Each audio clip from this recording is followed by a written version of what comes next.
Raise your hand if you have a child. Now keep your hand raised if your child is in their teenage years. If you have a teenage daughter, are a teenage daughter, or if you finished raising a teenage daughter, please keep your hand up. Take a look around. That's a lot of people, which means some of you know what it is like to have a teenage daughter and the reputation we carry. We're lazy, we're dramatic, we're moody, and we're so mean. I mean, we're so spoiled and unmotivated. And it's these different stereotypes that are getting forced into our young and developing brains. So, I recently became a teenager, but I've already experienced the pressure of society and those labels stamped onto us all. But to be honest, most of the time, we really do become the stereotypes being thrown at us. When I was a little girl, I felt almost scared to grow up, like I would become a bad person. In all the stories I heard, in every book I read, the teenage girl was always this rude, self-obsessed, and arrogant character that was always arguing with her parents or slamming doors. I promised myself to never be rude to my mom, and that I would be the perfect daughter. But as I grew up, reality crushed the dream of being the ideal teenager. So, around the age of 10, I noticed how some of the girls around me were acting just like the stereotypes. And by the age of 11, I almost forgot about my promise to stay flawless. I started to care about things I barely noticed before. All of a sudden, it mattered to me if I had trendy clothes or if I looked good. Good enough so that I wasn't the odd one out.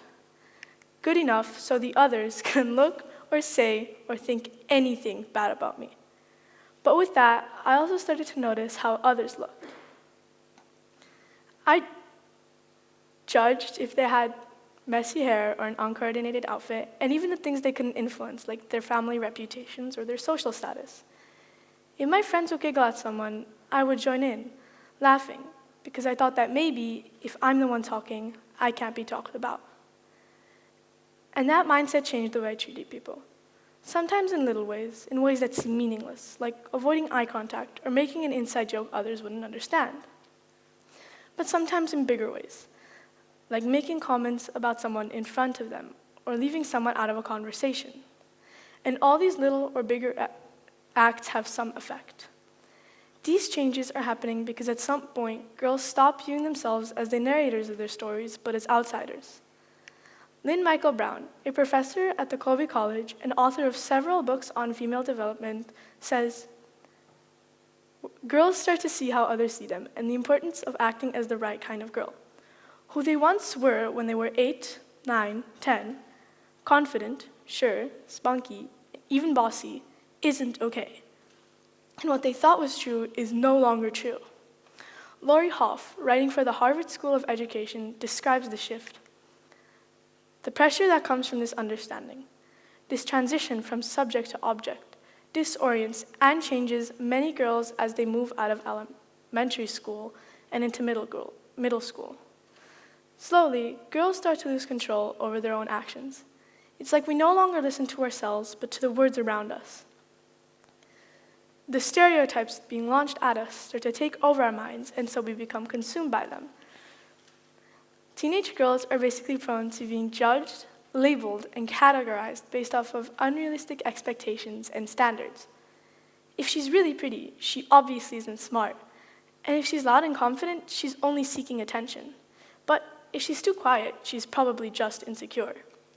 Unless we fall perfectly in between, there will always be something wrong.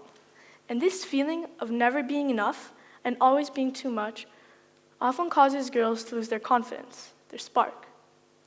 In middle school, boys sometimes notice how vulnerable girls can be and start making comments about their intelligence or unattainable beauty expectations. We don't want to be treated this way, so we join in because it feels safer to be talking than being talked about.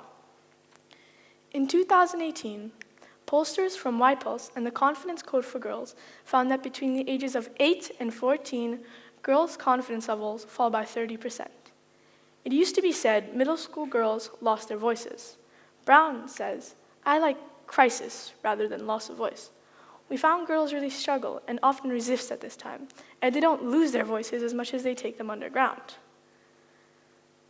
The problem with this mindset of treating people in ways I didn't want to be treated in didn't work. I was mean, but I wasn't immune to being hurt. One night, I went to sleep over with all my friends. I was more than excited. We were going to have so much fun, playing in the pool, painting our nails, and doing the typical late-night gossiping. It was all laughter until it was time to go to bed. There were 5 of us in one double-sized bed. We all huddled on the gray sheets and under the beige blankets, except we couldn't all fit. I had to sleep alone on the floor that night. I curled up on the purple carpet, hugging my pillow, thinking hopefully this is some kind of joke, or that I'd at least be included in the late-night chatting. But they all agreed they were just tired and just wanted some rest, and so I went to sleep that night with tears streaming down my warm face. I woke up the next morning to notice the girls were even more tired than before, and they admitted to staying up all night without me. I felt horrible when I came home. Felt like I was kicked out of my own circle, but I didn't say anything to them because I thought it was somehow my fault. Yet, I didn't learn my lesson. I continued with my little meaningless acts, but it started to feel like a trap. The more someone hurt me, I needed to hurt someone else as well. And every time I did something like purposely not invite someone or just leave someone out in general, I felt guilty, but why should I stop? It's normalized for me to act this way. It's normalized for everybody to act this way. This story might seem familiar to you, but our generation has the added bonus of social media. Feeling excluded certainly isn't new, but it used to be if you weren't invited to the mall, you rarely found out, or you found out days after. And perhaps most crucial, no one else shared your humiliation.